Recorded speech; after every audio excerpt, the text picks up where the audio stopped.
Yeah, it's Tales from the Jails here with John G. Sutton. Surprisingly, lately there is an increasing amount of publicity concerning the disgusting, disgraceful, despicable conditions of our prison system. Yeah, it was on Radio 4 this morning. They had the chairman of the Independent Monitoring Board of Wandsworth Prison speaking about the despicable conditions that pertain there and how the prison had for many days been had no hot water, how inmates were brewing their own hooch, how there was a great deal of increase in violence against staff. There is details there in their report, the Independent Monitoring Board report, about the fact that the prison operates regularly on 50% of the allocated staff. So 50% of the staff that are supposed to be on duty just don't turn up.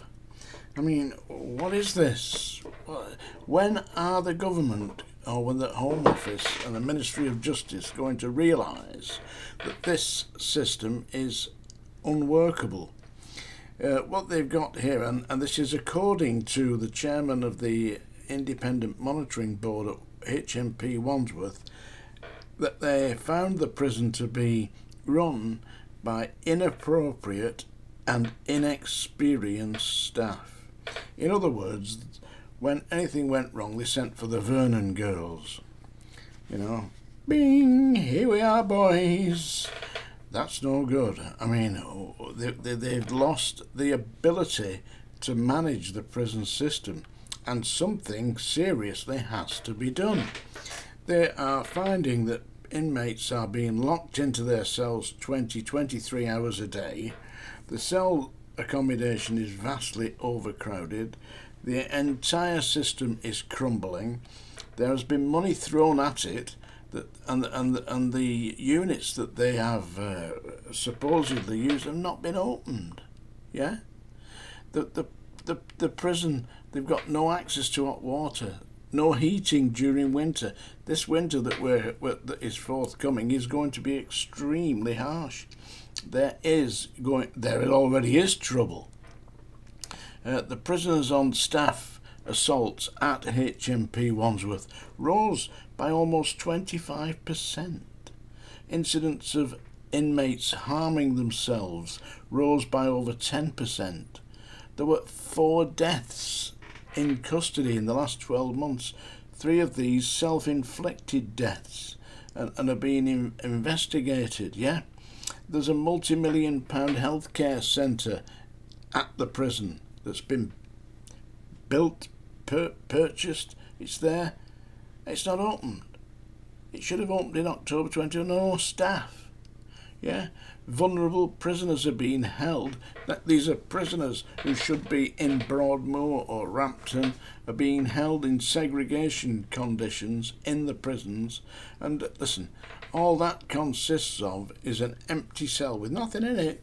You just thrown into the cell, and that's where you're kept. And these are inmates with serious mentally debilitating conditions. They're being held in these conditions by the Home Office, by the Ministry of Justice, by the government, by our government. Our elected government is throwing our people, that's you and me, into prison in conditions that are unfit for human habitation. There's apparently a great deal of incidents of they call them throwovers and drones, whereby mobile phones and drugs such as spice, etc., are being transported into the prison. There's also a degree of corruption of the staff, which it will be. I mean, don't forget, they're working in an inner London prison, being paid 35,000 a year, which, if you were in I don't know, Hull or Accrington or somewhere like that might be all right, but not in central London. central London, where it costs you £12.50 a day to get in, yeah, on the ultra low emission zones. That's Sadiq Khan's cash cow. Yeah, let's not go down that political route. But apparently in HMP Wandsworth, they're saying that the showers situation is absolutely appalling, unhygienic, unacceptable, and a diabolical insult to humanity. Because basically, there's been no shower units on wings G and H in HMP Wandsworth. Where is all this going? I'll tell you where it's going. It's going to end in a serious incident such as happened at Strangeways in 1990 when they took the place apart. The thing about HMP Wandsworth is it looks as though they're not going to have to rip the roof off. It'll rip itself off when the winds start to blow, because it's just falling to bits. They've also got the problem with the inmates who are bored, that there's absolutely nothing for them to do. They're locked in the cells all day. They can't get to the libraries because there's no staff to open them to go to the libraries or for gym exercise or working. So all that's shut, all that's stopped.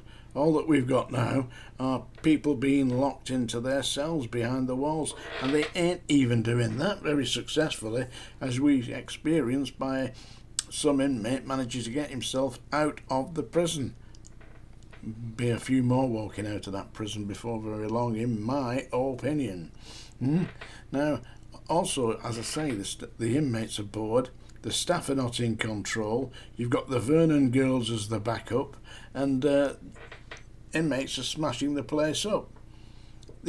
One trick that they used to do at Strangeways was get toilet rolls, full toilet rolls, and jam them down the the toilet pan, blocking the toilet so they overflowed, so you had excrement and urine overflowing the landings and dripping down off the landings onto the lower floors below.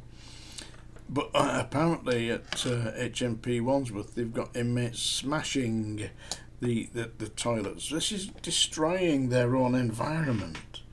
But don't forget, these people are antisocial, offer them, and if they're drugged up out their heads, they're making hooch, booze illicitly.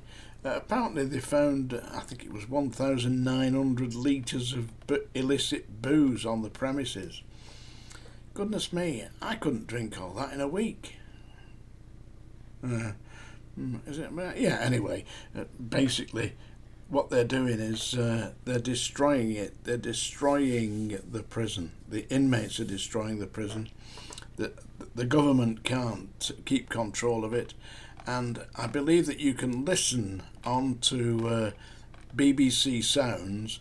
It was on around about 7:30 this morning, I believe, where they had the chairman of the Independent Monitoring Board of HMP Wandsworth on BBC Radio 4's Today programme, so you can listen to that, and it's well worth listening to, because it seemed to me that this lady actually knew what she was talking about, seemed very sincere and extremely concerned about the prisoners, and thank God somebody's looking at this, because it's quite certain that the people in authority have abandoned hope. They can't run the prison like that. They've got to shut it down, release inmates who have got less than 6 months to go. Listen, being tough on crime is one thing, yeah. Abusing inmates as a matter of course is a complete another thing, and I don't believe that what they're doing at the moment is justified by any means. Anyway, I'm going to read you a little bit. It's a rant for today, that, yeah. Do like and subscribe, by the way. Click it down there, it does help a bit. I'm going to read you a poem here that was written by a man who was in HMP Reading, and it was similar conditions to what we've got today. Yeah, it was written in the 19th century, in the late 19th century, by a man called Oscar Wilde. This is just a short extract from the Ballad of Reading Gaol. Are you sitting comfortably? Well, I'm not going to sing to you today, I'm going to just read to you. But there's a warning. Larry, grab your goat. The Ballad of Reading Gaol by Oscar Wilde. He did not wear his scarlet coat, for blood and wine are red, and blood and wine were on his hands when they found him with the dead, the poor dead woman whom he loved and murdered in her bed. He walked amongst the trial men in a suit of shabby grey. A cricket cap was on his head, and his step seemed light and gay. But I never saw a man who looked so wistfully at the day. I never saw a man who looked with such a wistful eye upon that little tent of blue which prisoners call the sky, and at every drifting cloud that sailed with silver by. Little extract from the Ballad of Reading Gaol, because that's what's happening today, folks, in prisons like HMP, Wandsworth, Pentonville, Strangeways, Walton, Armley Gaol. Come on, this is the 21st century, operating like we're in a time past. It's time to wake up. I sincerely hope you like that little extract from the Ballad of Reading Gaol. I never saw a man who looked with such a wistful eye upon that little tent of blue that prisoners call the sky. He's referring, of course, to the little window in the cell where prisoners can look through. That's the little tent of blue, you see. They see the sky. Hope you enjoyed that. This is John G. Sutton, Tales from the Jails. Hey, get my book, by the way.